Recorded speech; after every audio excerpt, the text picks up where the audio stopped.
a government that has no idea which way to go, people that are becoming increasingly demoralized for good reason because you're losing your jobs, and house prices and asset prices that are being kept artificially high, but we know that they're not really worth that value anymore because it's just nobody who's going to buy them.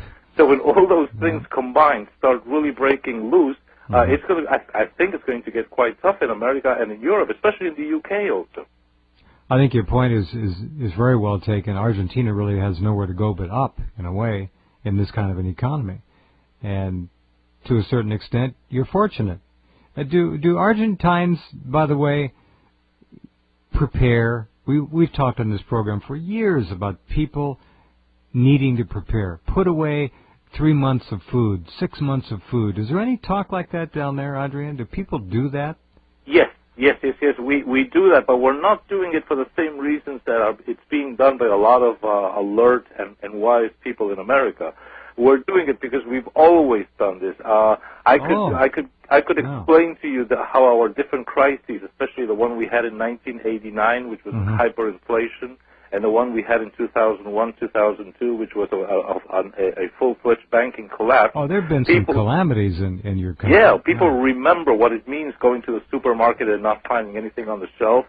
Going to, I don't know, to put petrol in your car or gas in your car, and there's no service stations open. So Argentinians have grown used to the idea not just of hoarding some food and other vitals, but also if you have a backyard, of growing your own tomatoes and growing your own potatoes just in case.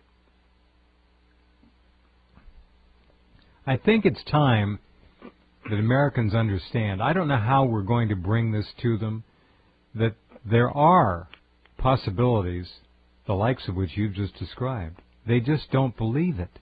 They just have always had it this way. There's always been food on the shelves, always gas at the pumps, even if the prices go up. They're still there.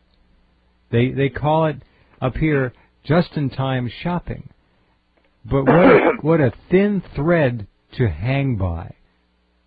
You've made a wonderful point, because one of the things I say time and again down here is that one of the reasons why America is having a bad time now, and same with Europe, and unfortunately I think it's going to get worse in the weeks and months to come, is because if I were an American, I would have full trust in my government until a few months ago, because, I mean, think of it, I'm 57.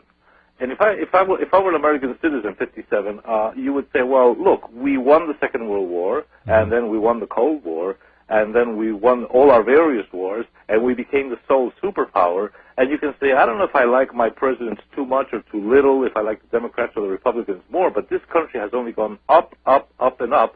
So in a way, people have grown used to trusting government. You pay your taxes because you figure, well, it does come back one way or another, and we are a powerful nation. So in a way, the fact that all of a sudden with the Bush years, you realize that your government was actually lying and doing all sorts of mischief has been a shock to you. Argentinians, however, have grown used to the fact that our governments will always steal and do the wrong thing. Stab them in the back. Yeah. Right. We know that anything coming from the government, whether it be a left-wing or a right-wing government over the past 35 years, these guys are going to screw us. We have, Adrian, we have the cynicism up here in many cases about the government, but we do not have the practical experience of having been stabbed in the back repeatedly. We haven't been there yet, but I think it's coming. It's coming, yes. And I think it has a lot to do with, when we talk about the economy, as we did just a few minutes ago, or when we talk about Iran, or we were talking about false flag attacks, I think one of the things that we need to realize, everybody, everywhere, is that this war that is being fought by the New World Order against all peoples is basically a psychological war. The economy in times of crisis has a far higher psychological component than a scientific component.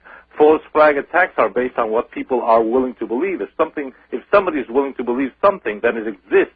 At least virtually it does for the New World power system. If CNN can convince us that a flying saucer has landed on the White House lawn, well, if enough people believe it, that means that it does exist for the purposes of those people who are interested in making that message get through. So in a way, I think that it's very important that we should all realize that whether we win or we lose this war as free peoples or as bonded people, it all depends on what we are willing to believe, what we are willing to understand, because it's all basically a psychological war. Yeah, absolutely. Brilliantly stated, as always. Thank you for the time and the wisdom and the knowledge. My pleasure, Jeff, and it's always great talking to you. So whenever you want to have a discussion on these subjects, you know you'll always find me here. Thank you, Adrian. Take care. Be well. Take care. Thank you. Cheers. Good night. Adrian Salbuchi, and extraordinary mind. It's just great to hear from people of that caliber anywhere on the planet. And from Argentina, they felt it. They know. Their cynicism goes far beyond ours. All right, we'll be back in 21 hours. Thanks for being here tonight. We all learn things every time. Tomorrow night, another extraordinary program coming your way with Cliff High, George Muir, and Joel Scouser. Tomorrow night.